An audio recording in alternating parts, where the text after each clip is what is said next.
Okay. Good morning, students. Today we are going to study of your first class of 11th. The students who have come just after passing your 10th class, this is the first class of yours, and we are going to start with the basics of the chemistry. Basics means without understanding these concepts, you cannot able to go inside the chemistry. This is very much important. I know many teachers are not teaching these things, but I am teaching there. First of all, concept 1. We are going for the universal substances. See, what are the universal substances? Suppose if you see around yourself in this world, universal substances are divided into two parts. How? One is called mass form and another is called as energy form. Please excuse me only about one thing, that I am having a small this display, so that's why I am saying. So one is called the mass form and other is called the energy form. How you are going to differentiate it? It's very easy. See, I'm going to tell you about one particular experiment. Just hold your hands like this and make a collision. It is going to make a collision. Are you able to make a same collision with the light which is coming from the tube or with sunlight? Is there any possibility that your hand is going to collide with any sort of light? Not. So what is the basic difference? The basic difference is that when two massful objects are collide with each other, the collision will tell you that these two substances are having the mass. But once one is called the wave form or energy form and other is the mass form, the wave and energy cannot be collide with each other. This is the biggest thing. So the thing is that the universe is actually distributing itself into two forms. One is called the mass form and one is called the energy form. Mass form is what? Mass form are basically called as, whenever you are going to understand the fact, the mass forms are those forms in which mass character is more.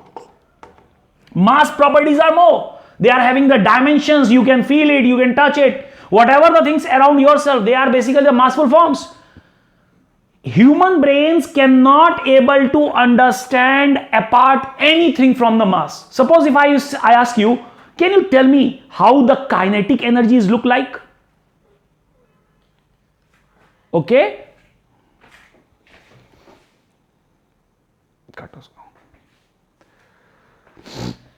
How the kinetic energy can look like, or how the potential energy can be. Can you assume how the potential energies are there? What are their dimensions? You cannot assume. This is the limitation of a human brain.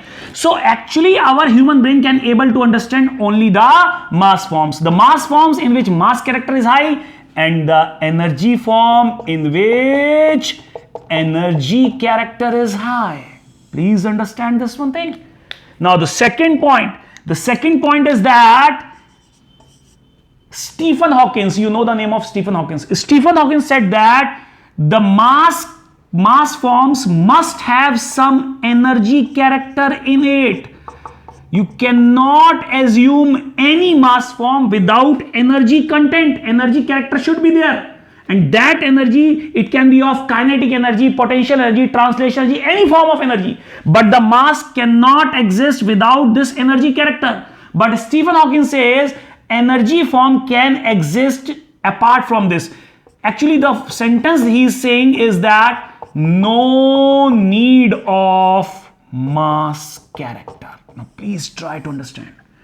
Energy form doesn't need mass character. It means that if mass character is having with this one, it's okay. If it is not, then also it is okay. But mass form must have energy character in it. This is the biggest difference. Now, can you tell me which one is more stable, mass form or energy form? Definitely the energy form is more stable. Why? Because energy form does not need mass character for its existence. So come on, I am going to tell you one more thing. I think so you understand this one thing. What are the examples of mass form? Whatever you are seeing around yourself, they are the examples of the mass forms. Table, chair, air, you, me, anything. And energy forms, you know, kinetic energy, potential energy, matter wave, sound wave, these are the examples. Now, in chapter atomic structure, you will come to know that mass form is also called as particle nature.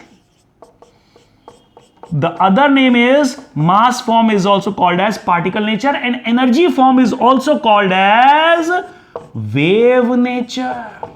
Please try to understand. What is a wave? Wave is the transfer of energy from source to observer. Wave is nothing, it is a transfer of energy. So definitely it belongs to energy form, and this belongs to mass form. In atomic structure chapter, we are going to study this thing.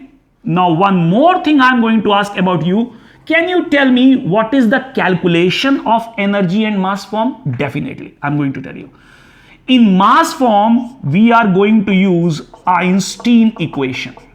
What is Einstein equation? You know already. That says that E equal to mc square. It is Einstein equation. Please try to understand. It means that mass can be converted into energy and energy can be converted into mass. But what about the energy form? For energy form, we are using Planck's equation. What is Planck's equation? It is energy is equal to h nu. This is the V actually, a slightly tilted V. This is called nu. It is the symbol of frequency. You already know this thing, okay? It is already taught in 10th class. And that, or hc by lambda. Lambda is called the wavelength. This is the energy calculation for energy form, and this is the energy calculation for mass form. These two things are different. Thank you.